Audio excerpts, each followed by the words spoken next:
The contraction hit at 3 minutes past 4 in the morning, and it was the kind of pain that does not ask permission. It simply arrives and takes everything with it, every breath, every thought, every carefully maintained composure, and replaces all of it with one single enormous fact about what the body is doing and what it requires. Mara pressed her back into the plastic chair and breathed. The chair was blue.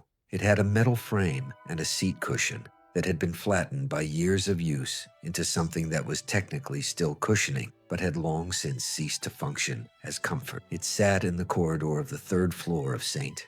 Albrecht's Medical Center, one of the most expensive private hospitals in Vienna, where the walls were lined in pale European oak, and the floors were white Carrara marble, and the air smelled of gardenias arranged in low crystal bowls at every nursing station, and where the private suites down the hall behind her, the suites that had been booked for her delivery 8 weeks ago and confirmed twice since, were currently classified as unavailable. Not because they were occupied, not because of an emergency, because the woman standing 12 feet away in a Balenciaga suit the color of deep water, holding a phone to her ear and speaking in a voice just loud enough to be heard, had made 3 phone calls in the past 90 minutes that had resulted in an administrator she had never met before this morning, making a series of decisions he was going to spend considerable time regretting.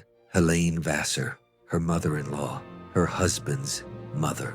The woman who had built a pharmaceutical supply empire across Central Europe over 40 years, and who wore that empire the way she wore the Balenciaga, as though it had been constructed specifically to contain her, and as though the containing of her was the point of its existence.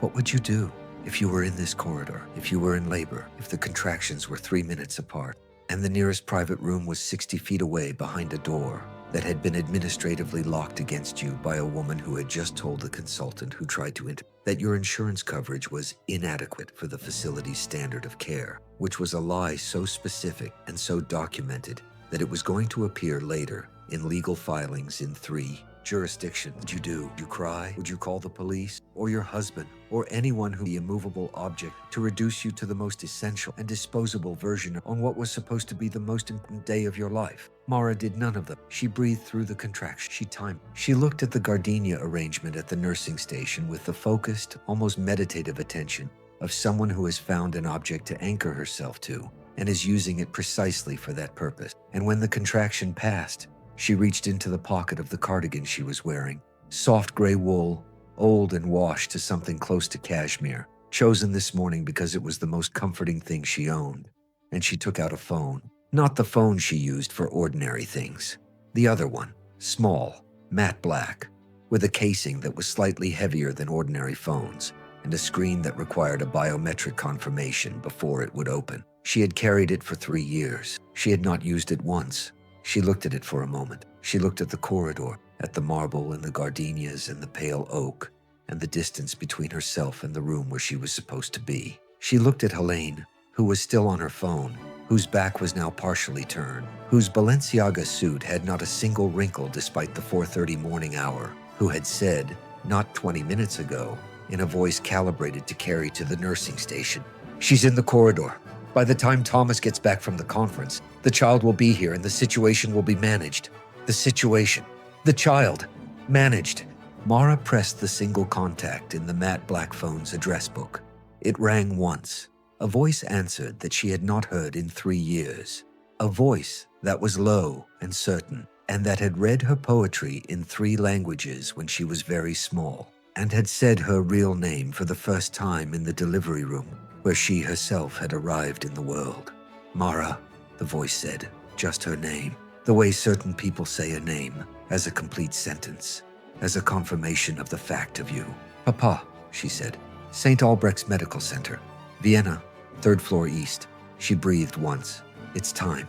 A pause of 3 seconds. The pause of a man making several decisions simultaneously. Then, 30 minutes. She put the phone in her pocket. She looked at the gardenia arrangement. She breathed. Helene Vassar had not looked up. She did not know, could not have known, because Mara had been very careful for 3 years, and the carefulness had been comprehensive, that the man who had just said 30 minutes was currently in the private apartments of a state residence 40 kilometers outside Vienna, She did not know that within 60 seconds of that call ending, 4 separate communications had been transmitted from that residence to 4 separate recipients, each one precise, each one brief, each one setting in motion a sequence of events that had been prepared, maintained, and rehearsed in readiness for a contingency that Mara had hoped would never arise. She did not know that in 26 minutes, the glass panels of the 3rd floor East Corridor's windows were going to begin to vibrate, that the vibration would build from a frequency felt in the floors and the walls before it could be heard, and that when it became audible, it would be unmistakable, not as city noise, not as traffic or construction, or any of the ordinary sounds of a city at 4:30 in the morning, but as something that belonged to a different category of sound entirely. The category of things that move with sovereign authority through airspace that has been cleared for them by protocols that supersede every civilian arrangement currently in operation. She did not know any of this. She lowered her phone. She said something to her assistant, a woman of about 30, who had been standing at a careful distance with a leather portfolio and the expression of someone who is being paid to be invisible and is executing this function well. And she moved toward Mara with the specific, proprietary stride of a woman approaching territory she considers hers to manage. Her real name was Princess Amara Elise Catherine of the House of Valdenmoor, and she was the crown princess and sole heir to the Kingdom of Valdenmoor, a sovereign alpine nation of approximately 3 million people that had been governed by a constitutional monarchy for 4.5 centuries, that had a royal treasury of a scale international analysts described in terms that had many zeros, and that had a father who was, by the consistent assessment of every diplomatic institution that had occasion to assess him, among the most quietly formidable sovereigns currently holding power in Europe. She had left when she was 26. Not in the impulsive way of someone who has decided suddenly that they cannot bear a thing. She had never been impulsive, had never made significant decisions without understanding them from the inside first, but in the deliberate way of someone who has spent 2 years arriving at a conclusion and has then spent 6 months executing it with the patience of a person who understands that the execution is as important as the decision. The conclusion was this: she did not know who she was without the crown. She had grown up inside it, inside the palace at Valdenmoor, inside the protocols and the security details and the state dinners and the rooms that rearranged themselves around her before she arrived. And she had been, for as long as she could remember, observed in the specific way that royalty is observed, not as a person, but as a position, not as herself, but as what she represented, not as a woman with a particular set of qualities and failures and preferences, but as an institution in the temporary occupation of a human body. She had wanted once to know what remained when all of that was removed. She had wanted to know whether there was a self underneath it that was real and sufficient, that could go into a room of ordinary people and be found interesting or uninteresting on its own term, that could be chosen or not chosen for reasons that had nothing to do with what she was born to. She had wanted to know what it felt like to be loved for nothing. Her father had understood. He had understood it without agreeing, which was the most generous form understand. The form that honors the thing being said even when you would say it different. He had given her conditions, which she had agreed to, and he had let her go with the specific pain of a man who has chosen to honor his daughter's need over his own per close, which was a cost she understood and had not asked him to not. She became Mara Steiner. She had a master's degree in art history that was real, earned under a different name during the 2 years of preparation at a university in Switzerland where the administrative records were thorough and the faculty were discreet. And she found a position at a private conservation institute in Vienna that specialized in the restoration of historical textiles, because she had grown up surrounded by objects of extraordinary age and beauty and had developed from childhood the specific reverence for them that comes from understanding what it has cost for them to survive. She was good at the work. She was precise and patient, and she had the kind of visual memory that made her useful in ways that took colleagues months to realize, and then made them unable to imagine the institute without her. She was quiet in the way of someone who is comfortable with silence, because silence is not, for her, emptiness. It is the space in which attention operates, and she had always been good at attention. She met Thomas at a gallery opening. She had gone because a colleague had insisted, and she had decided that saying no would require more explanation than it was worth. And the gallery was showing a collection of Viennese secession work that she had a genuine opinion about, so the going was not entirely a concession. Thomas Vassar was there because his firm had provided some of the structural engineering consultation on the gallery's recent renovation, and he was the kind of man who attended things related to his work with the genuine interest of someone for whom the work is not separate from the rest of life. He appeared at her left shoulder while she was standing in front of a Klimt she had seen reproduced many times and was finding in person significantly different from the reproductions in the specific way that originals are always different. The scale of it, the actual gold leaf, the surface that photographs cannot capture because photographs show what is there, but not what the being there is like. He said, without preamble, "The reproductions always get the gold wrong." She turned and looked at him. He was about 35, with a face that was specific rather than generally handsome, the kind of face whose interest is in its particularity rather than its symmetry, which is a more durable kind of interest. He wore a jacket that was good without being expensive, the good of someone who knows what they like rather than the good of someone trying to communicate something through quality. "They don't get it wrong exactly," she said. "They just can't get the reflectivity, the way it changes with the light in the room." He looked at the painting. "So it's more alive than the reproduction." "Everything is more alive than its reproduction," she said. "That's what reproduction means." He looked at her. It was not an evaluative look. It was not the look of someone assessing a person for usefulness or attraction or social position. It was the look of someone who has found an unexpectedly interesting thing and is looking at it because it is interesting. "I think that's the most precise thing anyone has said to me at a gallery opening," he said. She almost smiled. "That's a low bar." "Extremely low," he agreed.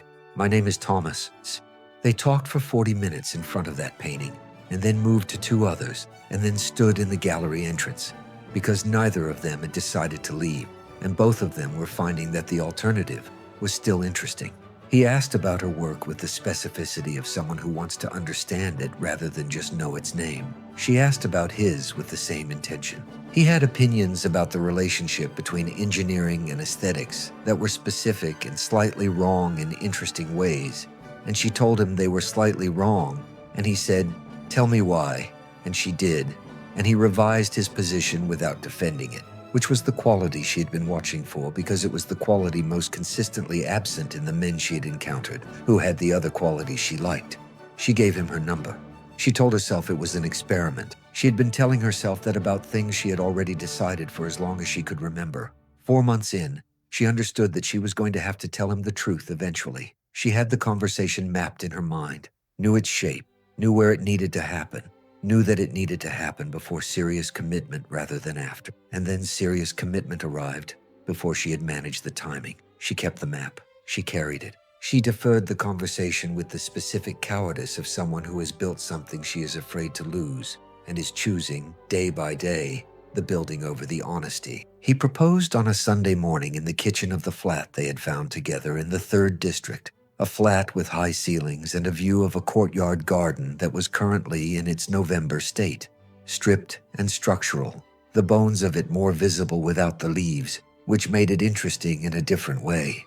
He had coffee in one hand and a ring box in the other, and he said that he wanted to build the rest of his life with her, and that this was not a complicated or uncertain thing. It was simply true, and he wanted to know if it was true for her too. The ring was a sapphire the color of still water in a simple gold setting. She said yes immediately and completely, which told her something she noted, that the answer had been decided before the question was asked, which meant she was already on the other side of a threshold she had not consciously crossed. She did not tell him the truth before the wedding. She did not tell him in the first year. She told herself she would tell him before the child. And then the pregnancy arrived, and she was still carrying the secret the way you carry something you have been carrying so long it has become part of your posture. And she told herself, after the child, after the dust settled. Helene Vassar had appeared in the marriage with the inevitability of something that had always been present, waiting for the right conditions to make itself visible. She was Thomas's mother. She had built the Vassar Pharmaceutical Supply Group from a company of 30 employees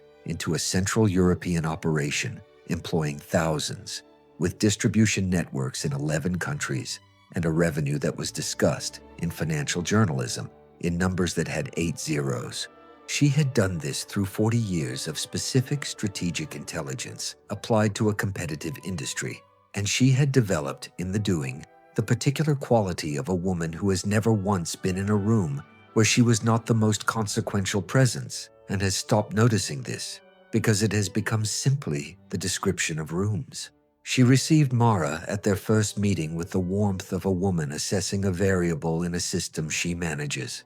The warmth was genuine in the sense that Elaine's warmth was always genuine. She liked things that were useful, and she liked things that were excellent. And for the first months, Mara had the utility of making Thomas content. And Thomas's contentment was important to Helene because Thomas was important to Helene in the fundamental, non-negotiable way. But the assessment was ongoing, and its conclusions were hardening, and its conclusions were not favorable. Mara was not sufficient, not in Helene's term, which were the terms of family, background, financial weight, and the specific social position that a woman marrying into the Vassar family should carry. She was clearly intelligent, and Thomas was clearly devoted to her, but she was, in the taxonomy that Helene had been applying to people her entire life, insufficient in category. Her family was vague. Her background was European, but unhelpfully general. She had a graduate degree and a conservation position, and an apartment that Helene had visited twice and described to Thomas in Mara's presence as having its own charm. The charm comment was the first one Mara documented. She kept a record, not because she intended to use it immediately, but because documentation was what you did when you understood you were in a situation that would eventually require a record. The comments accumulated. There was the one about Mara's professional trajectory at a dinner in front of Thomas's sister and 2 business associates. Restoration is such patient work, I suppose it suits people who are comfortable working in the background. There was the one at a family holiday about Mara's pregnancy choices. I would have thought, in her position, she'd want more medical involvement, more oversight. Her position carrying the weight of a phrase that meant the position of someone without the background to know what things should look like. Thomas, across the 14 months of the marriage, had developed the posture of a man managing an impossible equation. He loved Mara. He could not, consistently and without exception, choose her over the specific gravity of his mother's disapproval, which was a force he had been orienting around his entire life, and which had the quality of weather, not always present as storm, but always present as climate. He would agree with Mara when she described specific incidents. He would say he would speak to his mother. Sometimes he spoke to his mother, and sometimes he did not. And either way, the next incident arrived with the regularity of a process that has found its rhythm. The week before the due date, Thomas had been scheduled to attend a structural engineering conference in Oslo. He had offered to cancel, and Mara had said go. The due date was still 10 days away. Early labor at this stage was unlikely. She would be fine. She had said this because she believed it, and because the conference mattered professionally, and she was not, she had decided, going to be the reason it was lost. Helene had decided to be in Vienna for the final weeks. She said this as though it were an act of generosity rather than a strategic positioning, and Mara had received it as both, because both were true, and the truth of the generosity did not displace the truth of the strategy. The contractions had started at 2 a.m. on a Thursday. Mara had called Thomas in Oslo. He had answered on the first ring, had said he was coming, had said he would get the first flight, had said everything correct and genuine. He meant all of it. He was 1,200 kilometers away, and the flight was 3 hours, and the baby was coming now. Helene had arrived at the flat 40 minutes after Mara called the hospital. Not because Mara had called her. Mara had not called her, but because Thomas had called her from Oslo, and Helene had decided, in the way that Helene made decisions, that her presence was required, and that its requirement was sufficient authorization for. She arrived in the Balenciaga, Deepwater Blue, a suit that cost more than many people earned in a season, worn with the ease of someone for whom expense is simply the baseline description of things. Her jewelry was Boucheron, a choker of deep blue sapphires set in platinum, earrings to match, rings on 3 fingers that caught the light of the flat's hallway with the specific, deliberate brightness of stones, that have been cut to display themselves. She looked at Mara, at the gray cardigan and the hospital bag and the focused inward quality of a woman in early labor, and she said with the warmth of someone offering management, "I'll take you to St. Albrecht's. I have a relationship." The relationship was the point. The relationship was the instrument. She had called the administrator from the car. Mara had heard it, had caught the specific register of a conversation being conducted. Careful, the way you catch a frequency and trained, she had said at St. Albrecht's. The relationship had manifested in a suite reclassification and a corridor chair, and a consultant who had tried to intervene and had been redirected by an administrator who was weighing two incompatible pressures, and had chosen the one that came with longer-term consequences for his facility's relationship with the Vassar Pharmaceutical Network. And then Helene had come to stand over the chair, and she had looked at Mara with the expression she had been building toward for 14 months. The expression of someone who has reached the end of a patience and is releasing what the patience was containing, and she had said it. "You were never more than what I needed you to be," Helene said. "A vessel, a very well-timed vessel. And now that the vessel has served its purpose, it can go." She had smiled, not cruelly, almost kindly, in the way that people are kind when they have won so completely that unkindness would be a redundancy. "The child is a Vassar. He stays. You don't. Thomas will understand when he arrives. He always understands. Eventually." She had turned away before Mara could respond, which was itself the final gesture, the turning away, the confidence of a woman who does not need to see the impact, because the impact was never in doubt. Mara had looked at the gardenia arrangement. She had reached into her pocket. Now she sat with the matte black phone replaced, and her hands flat on her thighs, and the contractions building again. 3 minutes, nearly 3 minutes, and she breathed, and she timed, and she waited, and Aline stood 12 feet away and managed her victory, and neither of them spoke. The vibration started at 4 minutes past the call ending. It was in the floor first, a frequency below hearing, felt in the soles of Mara's shoes, and in the plastic chair, and in the marble itself, the specific tremor of something very large moving through air at close range and at purposeful speed. Then the walls picked it up. The gardenia arrangements at the nursing stations began to shiver in their crystal bowls, the water surface trembling with the specific, fine trembling of liquid, responding to sound waves it cannot contain. The overhead lights flickered, not from a power issue, but from the electromagnetic signature of military avionics at extremely close proximity, which is a fact that the hospital's electrical team would spend several hours the following morning understanding. And then the sound arrived. It crossed the threshold from felt to heard in a single moment, and once it was audible, it was total. Not loud in the way of an explosion, loud in the way of something immense and deliberate that has decided to make its presence felt throughout every frequency the human ear can process, and several it cannot. 2 sets of rotors, offset slightly in their rhythm, the signature of 2 aircraft moving in coordinated formation, descending through the pre-dawn Vienna sky toward the hospital's rooftop landing pad, with the unhurried certainty of things that have been cleared for their path by every authority with jurisdiction open. Every window in the east corridor rattled. A water glass at the nursing station walked itself off the counter edge and shattered on the marble below in a sound that was entirely inaudible beneath the sound of the helicopters. A nurse appeared in the doorway of the nearest private room, with the expression of someone whose professional training has not prepared them for this specific contingency. Helene Vassar had turned from her position at the nursing station. She was looking at the windows. The windows gave onto the roof of the annex below, and beyond it, the dark pre-dawn sky. And against that sky, the shapes of the 2 helicopters were clearly visible as they settled toward the rooftop. Dark green, enormous, with the undercarriage lights of military aircraft. And, on the fuselage of each, a device that anyone with access to the right reference material, the heraldic registries of European sovereign houses, the diplomatic identification databases, the catalogs of current reigning families, would recognize immediately as the crowned stag of the House of Valdenmore, in silver and white, illuminated by the aircraft's own lights against the dark green. The rooftop landing was a sound and a vibration that went through every floor of the building simultaneously. The specific sensation of something very large becoming stationary above you, and then it was quiet. The helicopter's on, engines still running, the sound dropping to a different register. Presence rather than approach. Helene turned from the window.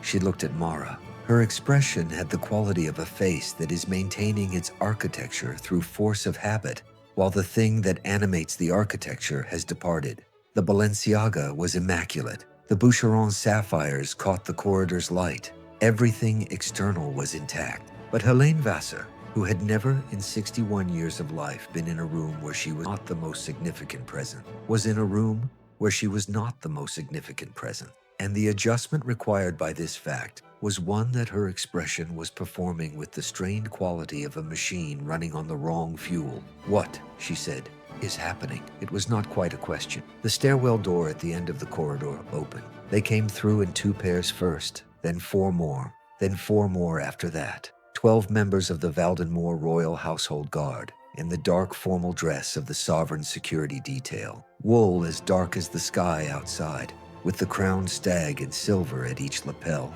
moving through the corridor with the coordinated efficiency of people for whom securing a space is a routine function performed many hundreds of times. They positioned themselves: stairwell, elevator bank, corridor junction, intervals along the east wing's length. The positions were taken in under 30 seconds.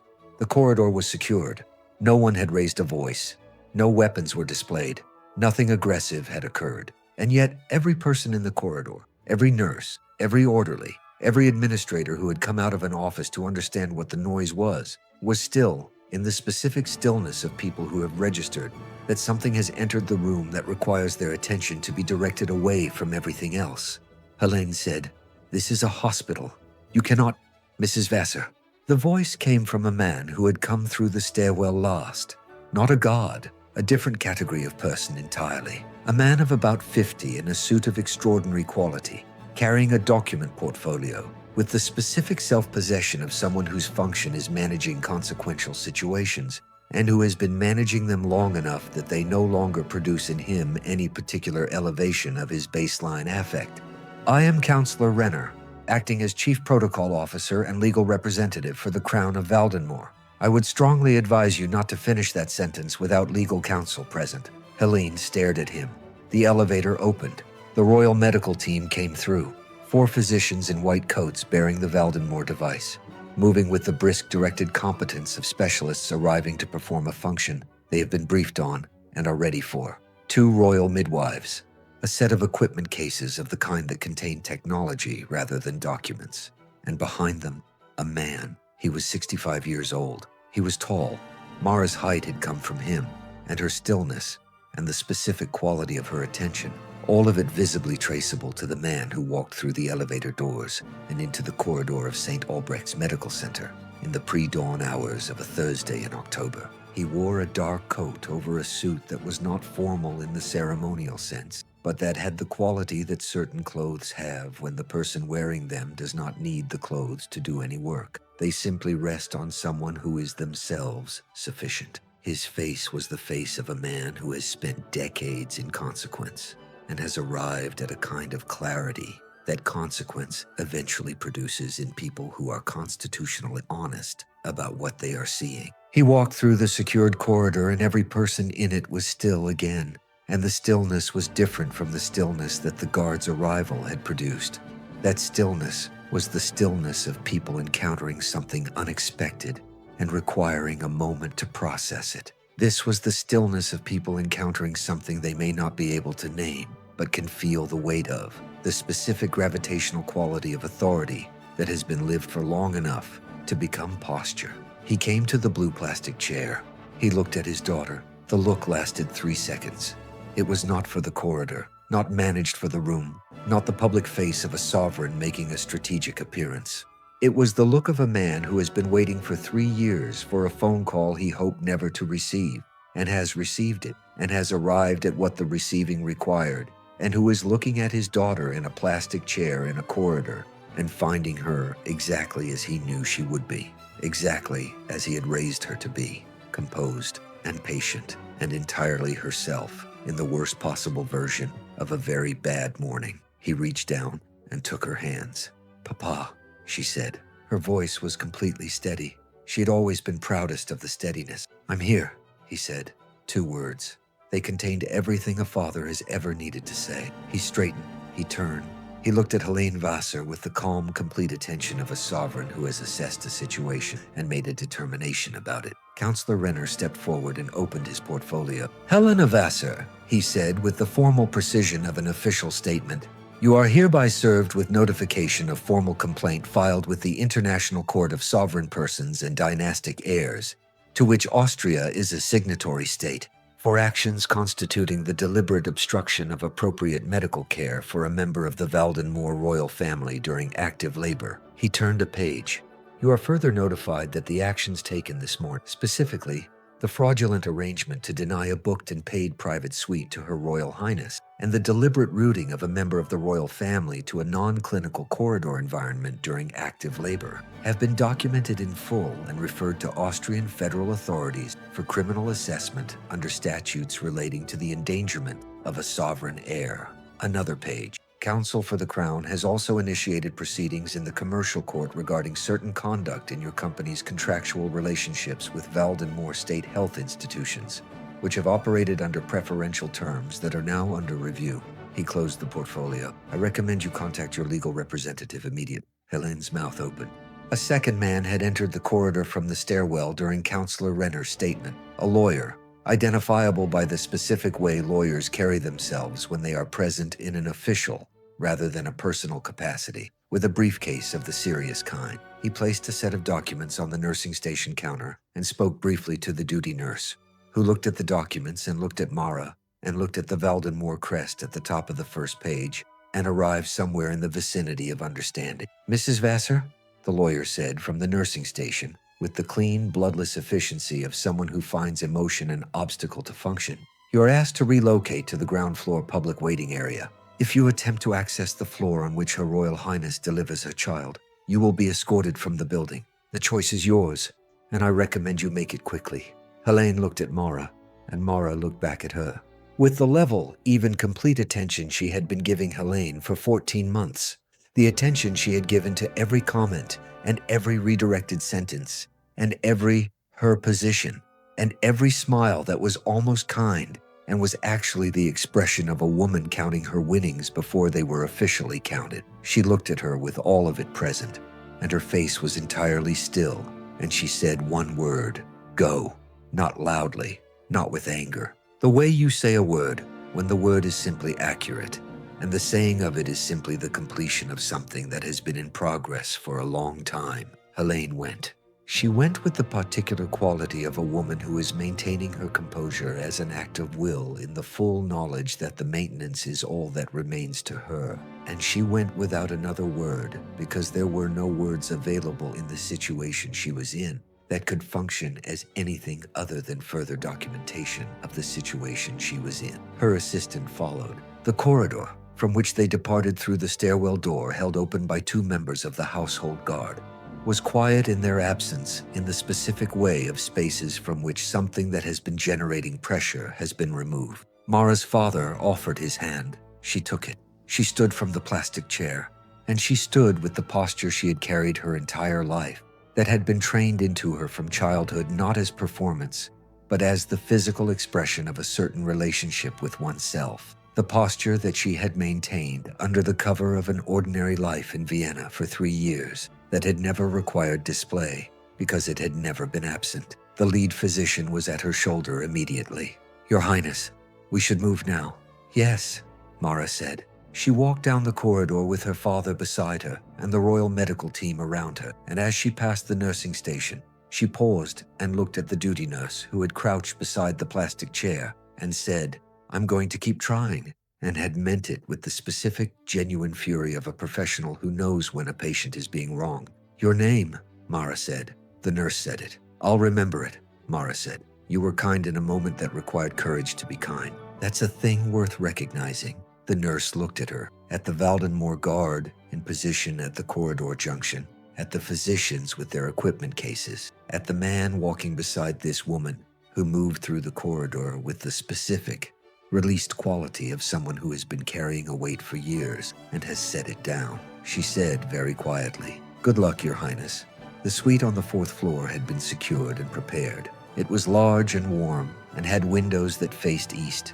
And through the windows, the pre-dawn sky was beginning to do the thing pre-dawn skies do in October, beginning its transition from dark to that particular deep blue that is not quite night and not yet morning, the color of the space between, which is its own kind of beautiful. The royal medical team moved around her with the coordinated efficiency of people whose entire purpose was this room and this moment, and her father sat in the chair near the window without speaking, because speaking was not what the moment required, and he had always understood this. Her son was born at 5:51 in the morning. He announced himself with the absolute, outraged certainty of a person who has arrived and requires the fact of his arrival to be acknowledged.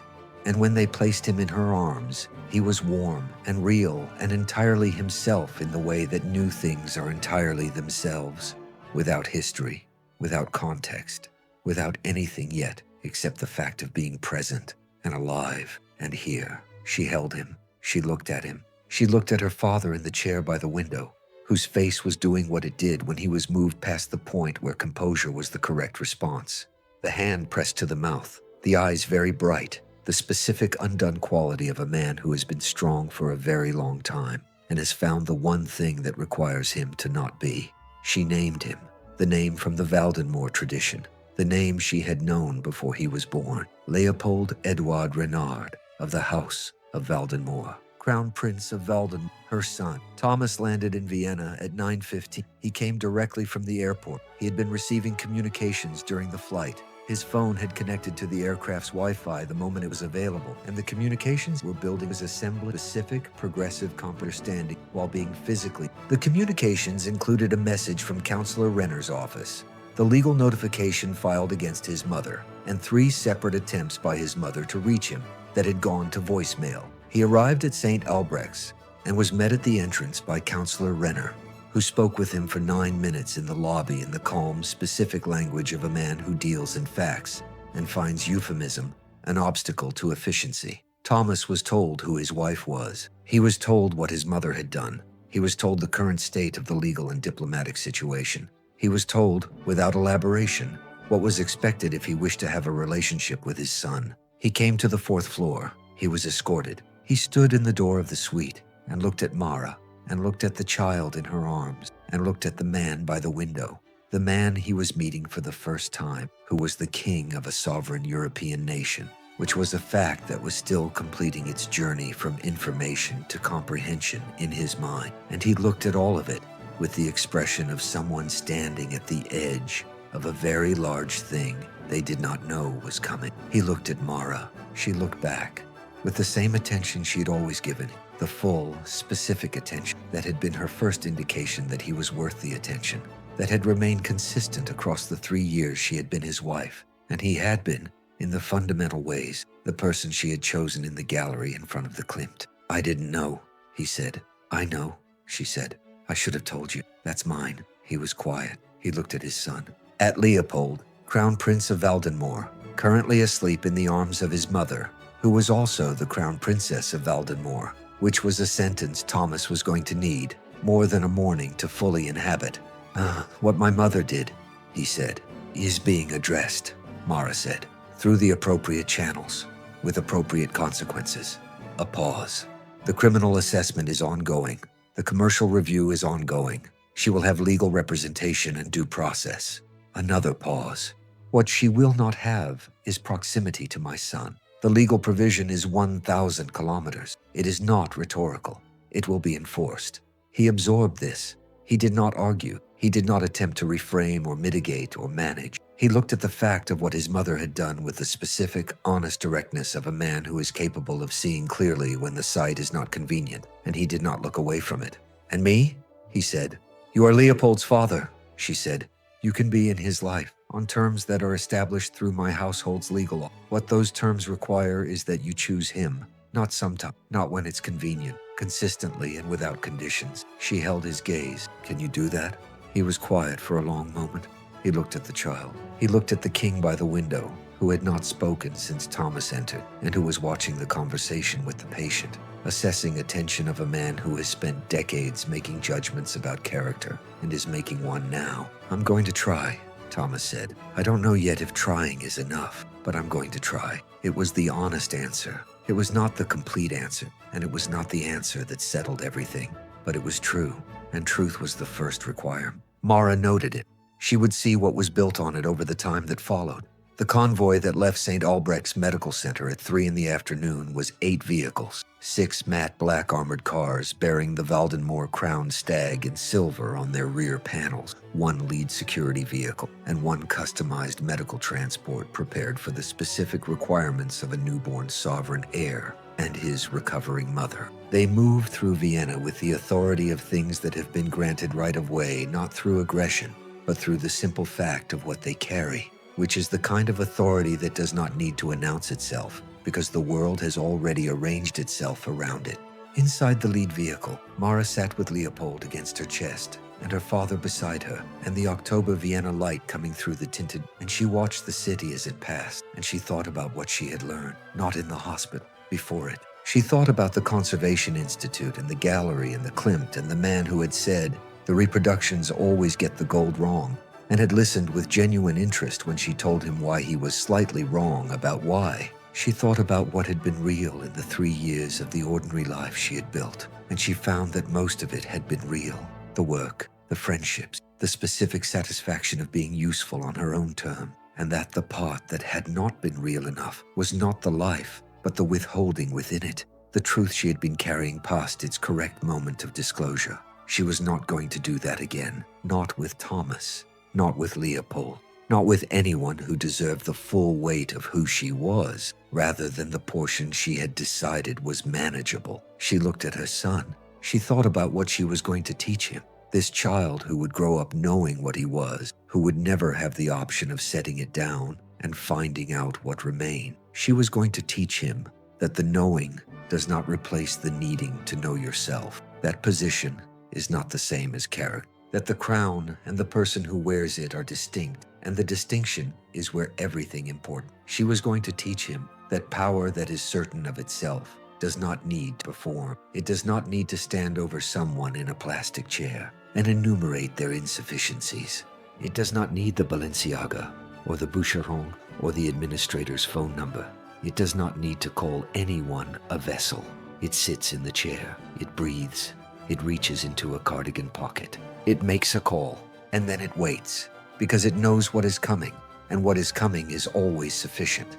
That is the whole of it. True power does not need to shout. It does not need to announce itself or perform its confidence, or diminish someone else to establish its own height. It simply is what it is, in every room, under every light, in every chair, through every contraction, and the world eventually catches up. And when it does, it arrives in the form of 2 military helicopters over a Viennese rooftop before dawn. And it is absolute.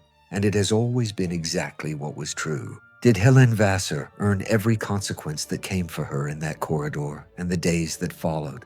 The legal filing, the criminal assessment, the commercial review, the 1,000 kilometers of enforced distance from a grandson she had decided was hers to manage. If you felt the specific cold satisfaction of watching someone who called a laboring woman a glorified vessel discover in real time what vessel was actually in the room, then smash that like button right now. Share this story with someone who needs it today, and subscribe to this channel, because the stories of quiet power and total karma never stop, and we will never stop telling them.